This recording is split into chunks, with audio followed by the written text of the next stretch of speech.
మంత్రి Ponnam Prabhakar, MP Anil Kumar Yadav, mayor Gadwal Vijayalakshmi, MLC Balmuri Venkat, నగర police commissioner CV Anand ఘటనా స్థలాన్ని సందర్శించి కుటుంబ సభ్యులతో మాట్లాడి వివరాలు తెలుసుకున్నారు.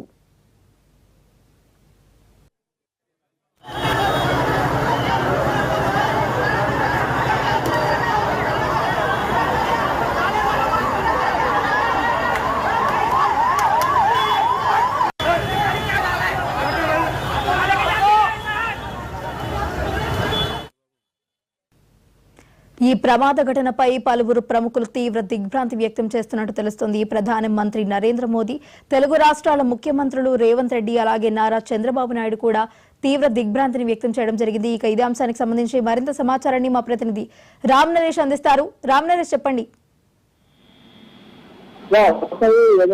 చార్మినార్ పాత బస్సు సమీపంలో గుంజర్ హాస్పిటల్ లో జరిగిన భారీ అగ్ని ప్రమాదంలో 17 మంది చనిపోవడం జరిగింది. దీంతో ఒక్కసారిగా విషాదకాయాలతో అలుముకున్నారు. ఈ ఘటన పట్ల ప్రముఖులంతా దేశ ప్రధాని అంతా కూడా దీనికి సంబంధించి ఈ ఘటనకు సంబంధించి తమ సంతాపాన్ని అయితే వ్యక్తం చేయడం జరిగింది, దిగ్భ్రాంతి వ్యక్తం చేయడం జరిగింది. ప్రధానంగా చూసుకుంటే ఇప్పటికే తెలుగు రాష్ట్రాల సీఎంతో పాటు ఇతర రాష్ట్రాల సీఎంలు, అదేవిధంగా ప్రధాని మోడీ కూడా దీనికి సంబంధించి ఏదైతే ఘటన జరిగిందో 17 మంది చనిపోవడం జరిగింది. దీనికి సంబంధించి వాళ్ళు తమ సంతాపాన్ని తెలియజేయడం జరిగింది. ఏదైతే ఘటన జరిగిందో ఈ ఘటనకు సంబంధించి పూర్తి వివరాలు సేకరించాలని చెప్పేసి రాష్ట్ర ముఖ్యమంత్రి రేవంత్ రెడ్డి ఆదేశించడం జరిగింది. దీంతో అధికార యంత్రాంగం మొత్తం కూడా ఈ ఘటనకు సంబంధించి ఏం జరిగింది, ఎలా జరిగింది, దానికి సంబంధించిన పూర్తి వివరాలను సేకరించే పనిలో ఉన్నారు. ప్రస్తుతానికి ఈ ప్రమాదం జరిగిందని చెప్పేసి సంబంధించి ఏదైతే B+ బిల్డింగ్ ఉంది, ఆ బిల్డింగ్ లో దాదాపు 4 కుటుంబాలు సమ్మర్ సెలవులు కావడంతో 4 కుటుంబాలు వచ్చాయి.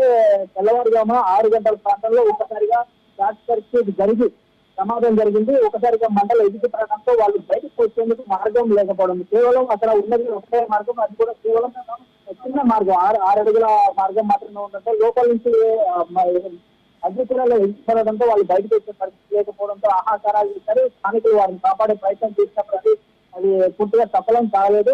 దీంతో ఫైర్ సిబ్బంది దాదాపు 11 ఫైర్ ఇంజన్లు 4 గంటల పాటు శ్రమించి ఆ మంటలు అయితే అదుపులో చూశారు. గాయపడ్డ దాదాపు 17 మంది తీవ్రంగా గాయపడ్డారు. ఒక ముగ్గురు అక్కడ స్పాట్లోనే చనిపోవడం జరిగింది. ఆ తర్వాత మిగతా వారిని ఆసుపత్రికి తరలించారు, 3 ఆసుపత్రికి తరలించారు. అయితే చికిత్స పొందుతూ మొత్తం వాళ్ళంతా కూడా చనిపోయిన పరిస్థితి ఉంది. ఇంతవరకు మనకు అందుతున్న సమాచారం ప్రకారం 15 మంది అయితే చనిపోయారు.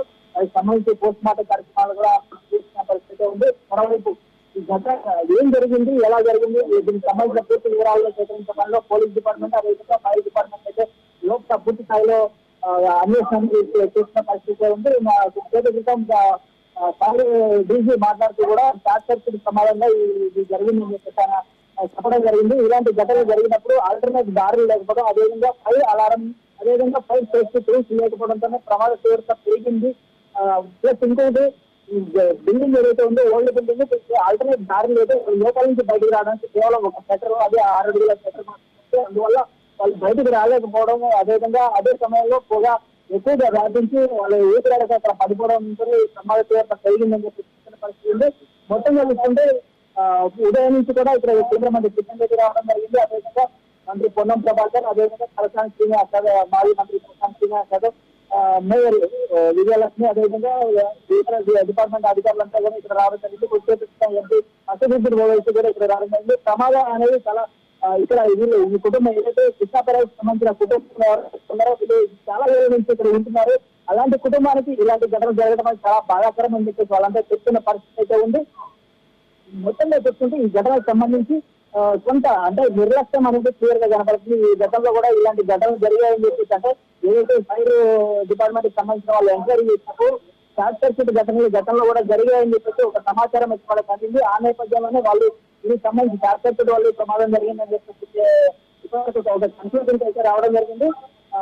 ఒకసారిగా ప్రమాదం జరిగినప్పుడు షార్ట్ సర్క్యూట్ అయ్యి అక్కడ ఉన్న వాటికి మంటలు అంటుకోవడం, అదేవిధంగా ఒక ఏసీ సంబంధించిన కంప్రెసర్ కూడా పేలిందని చెప్పేసి చెప్తున్నారు. మనం ఇందాక లైవ్ ఇచ్చినప్పుడు, అంటే మహానీస్ లైవ్ ఇచ్చినప్పుడు అక్కడ పైనుంచి బిల్డింగ్ పైనుంచి ఇచ్చినప్పుడు అక్కడ కొన్ని కంప్రెసర్స్ అవన్నీ కూడా కాలిపోయిన వీడియోస్ కూడా కనపడాయి. అదేవిధంగా లోపల ఏదైతే సిలిండర్లు ఉన్నాయంటే మంటలు వ్యాపించిన తర్వాత లోపల కిచెన్ లో కానీ, అదేవిధంగా బిల్డింగ్ లోపల కొన్ని సిలిండర్లు కూడా ఉన్నాయి. వాటన్నిటి కూడా ఫైర్ సిబ్బంది సేఫ్టీ కోసం అని చెప్పేసి బయటకు తరలించడం జరిగింది.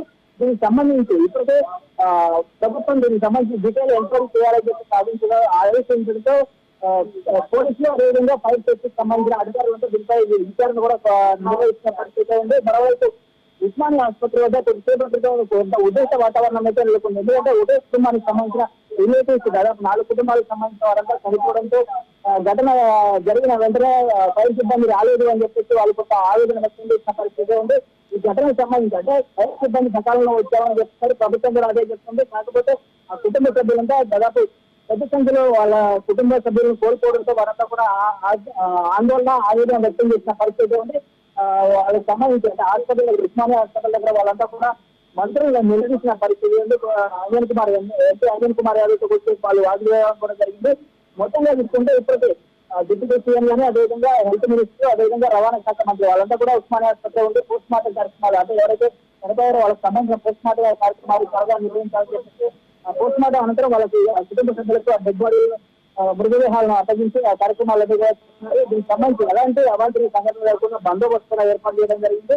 మొత్తంగా చూసుకుంటే ఈ రోజు ఉదయం అంటే ఆదివారం నాడు చార్మినార్ పరిసరాల్లో జరిగిన ఈ విషాద ఘటనతో ఒక్కసారిగా మొత్తం కూడా ఈ పరిసరాలన్నీ కూడా మూడుపోయిన పరిస్థితి ఉంది. ఎక్కువగా చార్మినార్ పరిసర ప్రాంతాలన్నీ కూడా సండే రోజు బిజినెస్ అంటే సండే రోజు ఎక్కువగా బిజినెస్ నడుస్తుంది. అలాంటి సమయంలో ఈ దుర్ఘటన జరగడంతో ఒక్కసారిగా విశాఖ కాయాలను కూడా మొత్తంగా ఈ చార్మినార్ పరిసరాల్లో ఉన్న మొత్తం రోడ్లన్నింటినీ కూడా బ్లాక్ చేసి ఇక్కడ ఎవరు రాకుండా మొత్తం పోలీసు కంట్రోల్లో తీసుకొని మొత్తం కూడా ఘటనకు సంబంధించి పూర్తి విచారణ అయితే జరుగుతున్న పరిస్థితి ఉంది. మరోవైపు ఈ ఘటనకు సంబంధించి లోపల షార్ట్ సర్క్యూట్ కారణం ఏంటి, ఇలాంటి ఘటనలు జరగకుండా ఉండాలంటే గతంలో కూడా హైదరాబాద్ నగరంలో షార్ట్ సర్క్యూట్ తో చాలా ఘటనలు జరిగాయి. ఇలాంటి ఘటనలు జరగకుండా ఉండాలంటే ఏం చేయాలనే దానిపై ప్రభుత్వం ఇప్పటికే ఒక కమిటీ వేయాలని చెప్పేసి నిర్ణయించింది. ఉదయం ఇక్కడ ఘటనా స్థలానికి వచ్చిన మంత్రి పొన్నం ప్రభాకర్ ఈ ఘటనకు సంబంధించి ఫైర్ యాక్సిడెంట్ జరిగాయో ఇలాంటి ఘటనలు జరగకుండా ఉండాలంటే ఫైర్ సేఫ్టీకి సంబంధించి ఒక డ్రైవ్ అనేది నిర్వహిస్తాం, ప్రభుత్వం తరఫు నుంచి ఒక డ్రైవ్ నిర్వహిస్తామని చెప్పి చెప్పడం జరిగింది. ప్రధానంగా చూస్తుంటే హైదరాబాద్ లో తరచూ ఇలాంటి ఘటనలు జరుగుతుంది. ఎందుకంటే కమర్షియల్ బిల్డింగ్ లో కమర్షియల్ ఉండాలి, అదేవిధంగా రెసిడెన్షియల్ బిల్డింగ్స్ లో నివాసం ఉంటుంది. కానీ ఇక్కడ జరుగుతుంది ఏంటంటే కమర్షియల్ బిల్డింగ్స్ లో చిన్న ఉన్నాయి, పైన వాళ్ళు నివాసం ఉన్నారు, అదేవిధంగా వాళ్ళ షాపులకు సంబంధించిన నిల్వలు అంటే గోడౌన్స్ సంబంధించిన నిల్వలు కూడా పెట్టుకుంటున్నారు. ఏదైనా ఫైర్ యాక్సిడెంట్ జరిగినప్పుడు మంటలు పెద్ద ఎత్తున విడిచిపడటం ప్రాణ నష్టం కానీ ఆస్తి నష్టం కానీ సంబంధించడానికి ప్రధాన కారణం అవుతాయి. ఇలాంటి ఘటనలు జరగకుండా ఇక డ్రైవ్ నిర్వహిస్తామని చెప్పేసి ప్రభుత్వం చెప్పడం జరిగింది. త్వరలో ఫైర్ సేఫ్టీకి సంబంధించి అదేవిధంగా జిహెచ్ఎంసీ, హైడ్రా, అదేవిధంగా పోలీస్, రెవెన్యూ, ఎలక్ట్రికల్ డిపార్ట్మెంట్ ఈ డిపార్ట్మెంట్ ఒక కమిటీ వేసి దీనికి సంబంధించి ఒక డ్రైవ్ కూడా నిర్వహిస్తామని చెప్పి చెప్తున్నారు. అదేవిధంగా ఈ ఘటనకు సంబంధించి కొంత రాజకీయ కోణం కూడా రాజకీయ విమర్శలు కూడా నెలకొంటున్న పరిస్థితిగా ఉంది. పొద్దున కేంద్ర మంత్రి కిషన్ రెడ్డి ఇక్కడికి ఘటనా స్థలానికి వచ్చి పరిశీలించిన తర్వాత ఆయన కొన్ని కీలక వ్యాఖ్యలు కూడా చేశారు. ఏదైతే ఘటన జరిగిన తర్వాత స్థానికులు వాళ్ళు కాపాడే ప్రయత్నం చేశారు. కాకపోతే ఫైర్ సిబ్బంది సకాలంలో రాకపోవడంతోనే మృతుల సంఖ్య పెరిగింది అని చెప్పేసి సకాలంలో వారికి వైద్యం అందించలేకపోవడం ఘటనతో మృతుల సంఖ్య పెరిగిందని చెప్పేసి కిషన్ రెడ్డి చెప్పడంతో ఒక్కసారిగా రాజకీయ దుమారం లేదని చెప్పుకోవచ్చు. దీనికి సంబంధించి ఏదైతే కిషన్ రెడ్డి చేసిన వ్యాఖ్యలు ఏదైతే ఉన్నాయో ఆ వ్యాఖ్యలపై మంత్రి పొన్నం ప్రభాకర్ గానీ దీన్ని ఖండించారు. ఎందుకంటే ఆపద సమయంలో రాజకీయాలు చేయొద్దు, ఇలాంటి ఘటనలు జరిగినప్పుడు రాజకీయాలు అతీతంగా ఉండాలని చెప్పి కూడా చెప్పడం జరిగింది. మరోవైపు ఇలాంటి ఘటనలు జరిగినప్పుడు రాజకీయాలు తావు లేకుండా బాధితులకు సహాయ సహకారాలు అందించేందుకు చర్యలు తీసుకోవాలని చెప్పేసి మాజీ మంత్రి తలసాని శ్రీనివాస్ యాదవ్ గారు చెప్పడం జరిగింది. ఏదైతే కేంద్ర మంత్రి కిషన్ రెడ్డి చేసిన వ్యాఖ్యలపై ఫైర్ డీజీ మాట్లాడుతూ కిషన్ రెడ్డి గారి వ్యాఖ్యలను ఆయన విద్యార్థిగా వదిలేస్తున్నారని చెప్పేసి ఇక్కడ కేవలం షార్ట్ సర్క్యూట్ వల్ల ప్రమాదం జరిగింది. ప్రమాదం జరిగిన వెంటనే దాదాపు మాకు తెలిసిన సమాచారం తెలిసిన వెంటనే ఫైర్ ఇంజన్లు దాదాపు అంటే 8 ఫైర్ ఇంజన్లు ముందుగా వచ్చాయి, తర్వాత మరొక 3 ఫైర్ ఇంజన్లు వచ్చాయని చెప్పేసి మొత్తం 11 ఫైర్ ఇంజన్లు ఇక్కడ ఏర్పాటు చేశాము. అదేవిధంగా 70 మంది సిబ్బంది దీనికి సంబంధించి రెస్క్యూ ఆపరేషన్ లో పాల్గొన్నారని చెప్పి ఆయన క్లియర్ గా చెప్పడం జరిగింది. ఇన్సిడెంట్ జరిగిన 20 నిమిషాలు ఇక్కడ ఫైర్ ఇంజన్ ఉంది అని చెప్పి ఆయన క్లియర్ గా చెప్తున్నారు. కేవలం కిషన్ రెడ్డి చేసిన వ్యాఖ్యలను ఆయన విద్యుత్గా వదిలేస్తామని చెప్పి కూడా చెప్పడం జరిగింది. రాజకీయ విమర్శలు చేయడం కూడా తగదు అని చెప్పేసి మంత్రి పొన్నం ప్రభాకర్ చెప్తున్న పరిస్థితి. ఈ ఘటనకు సంబంధించి మొత్తం దాదాపు అంటే పెద్ద ఎత్తున ప్రాణ నష్టం జరగడంతో ఒక్కసారిగా రాష్ట్ర ప్రభుత్వం దీనిపై ఎందుకంటే ఇలాంటి ఘటనలు ఇంతకుముందు మనకి 2 రోజులు హైదరాబాద్ లో కొన్ని ఘటనలు ఉన్నాయి. కాకపోతే ఆస్తి నష్టం జరుగుతుంది కానీ ప్రాణ నష్టం ఎక్కడ జరగలేదు. నష్టం జరిగింది, ప్రాణ నష్టం భారీ స్థాయిలో జరిగింది. ఎందుకంటే గతంలో ఎన్నడూ లేని విధంగా హైదరాబాద్ పాత బస్తీలో ఈ ఘటన జరిగింది. దాంతో ఒక్కసారిగా విశాఖ ఛాయలు అందుకున్నాయి. కాబట్టి ఇలాంటి ఘటనలు మళ్ళీ పునరావృతం కాకుండా కఠిన చర్యలు తీసుకోవాలని చెప్పేసి ప్రభుత్వం ఒక నిర్ణయానికి వచ్చింది. ఆ దిశగా అడుగులు వేసిన పరిస్థితి కనిపిస్తుంది. వైష్ణవి. రామ్ నరేష్, అయితే మరి కాసేపట్లో కూడా ఉస్మానియా మార్చురి వద్ద ఇటు డిప్యూటీ సీఎం బట్టి విక్రమార్క, అలాగే మంత్రులు పొన్నం ప్రభాకర్, దామోదర్ రాజనరసింహ గారు కూడా మీడియా ముఖంగా మాట్లాడనున్నట్టు తెలుస్తుంది. మరి ఈ నేపథ్యంలో ఈ ఘటనపై ప్రభుత్వం ఎలాంటి ప్రత్యేక విచారణ కమిటీని ఏర్పాటు చేయబోతుందనే దానికి ఏమైనా క్లారిటీ ఇవ్వనున్నారా? అంటే ఈ ఘటన జరిగింది కాబట్టి ఘటనలో పెద్ద ఎత్తున ప్రాణ నష్టం జరిగింది. దీనికి సంబంధించి అంటే ఘటన ఎలా జరిగింది అంటే కేవలం ఏదైతే ఫైర్ యాక్సిడెంట్ కి సంబంధించి షార్ట్ సర్క్యూట్ కారణమా ఇంకా వేరే ఇతర కారణాలు ఏమైనా ఉన్నాయంటే పాత బిల్డింగ్లకు సంబంధించి ఫైర్ సేఫ్టీ నిబంధనలు పాటిస్తున్నారా లేదా అనే దానికి సంబంధించి ఒక కమిటీ వేయాలి. ఆ కమిటీ ద్వారా ఇప్పటివరకు అంటే హైదరాబాద్ నగరంలో ఇలాంటి ఘటనలు తరచు జరుగుతున్నాయి. ఇలాంటి ఘటనలు జరగకుండా ఉండాలంటే మాత్రం ఒక కమిటీ వేయాలని చెప్పేసి నిర్ణయానికి వచ్చారు. అదేవిధంగా ఈ ఘటనకు సంబంధించి పూర్తి స్థాయిలో విచారణ అనేది జరుగుతుంది. ఇప్పటికే పోలీస్ డిపార్ట్మెంట్ కి సంబంధించి పోలీస్ డీజీపీ గారు అదేవిధంగా సిటీ కమిషనర్ వాళ్ళంతా కూడా వచ్చి ఘటనా స్థలాన్ని పూర్తి స్థాయిలో పరిశీలించారు. అదేవిధంగా హైదరాబాద్ కమిషనర్ రంగనాథ్ కూడా ఈ ఘటన ఏం జరిగిందనే ఆయన కూడా ఘటనా స్థలంలో పరిశీలన చేశారు.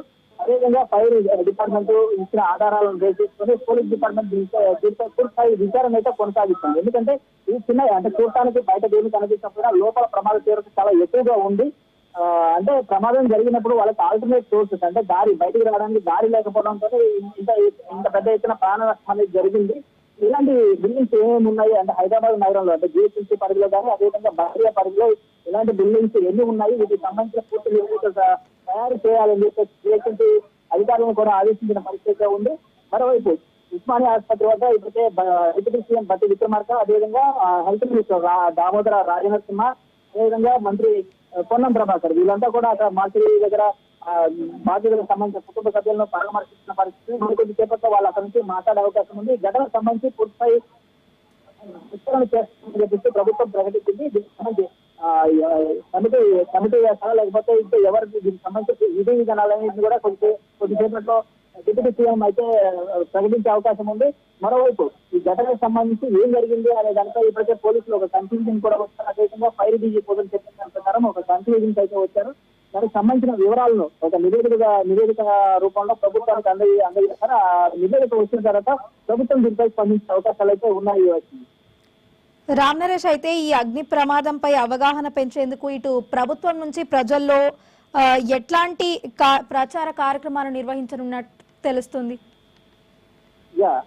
అంటే ఏదైనా అగ్ని ప్రమాదం జరిగినప్పుడు ఫైర్ సేఫ్టీకి సంబంధించి ప్రికాషన్స్ ఏం తీసుకోవాలి అంటే వాళ్ళు ప్రమాదం జరిగినప్పుడు ఏ విధంగా బయటికి రావాలి దానికి సంబంధించి గతంలో మాక్ డ్రిల్స్ అంటే ఫైర్ డిపార్ట్మెంట్ కి సంబంధించి మాక్ డ్రిల్స్ నిర్వహించారు.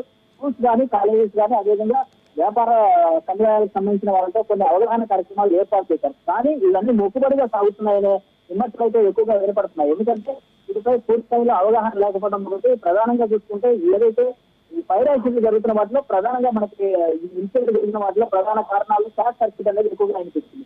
ఎందుకంటే షార్ట్ సర్క్యూట్ అనేది మనం ఎక్కడ చూసినా కూడా మన ఇంటికి సంబంధించిన కరెంట్ వైర్ ఏ విధంగా ఉండాలో దానికి సంబంధించి ఒక సేఫ్టీ అనేది ఉండాలి. కానీ ఇక్కడ సేఫ్టీ అనేది ఏమీ ఉండట్లేదు. ఆ వైర్లు ఎక్కడ షార్ట్ సర్క్యూట్ చూసుకోవట్లేదు. అంటే పాత బిల్డింగ్లు కానీ వాటికి సంబంధించిన నిర్వహణ సరిగా లేకపోవడంతోనే ఎక్కువగా జరుగుతాయి.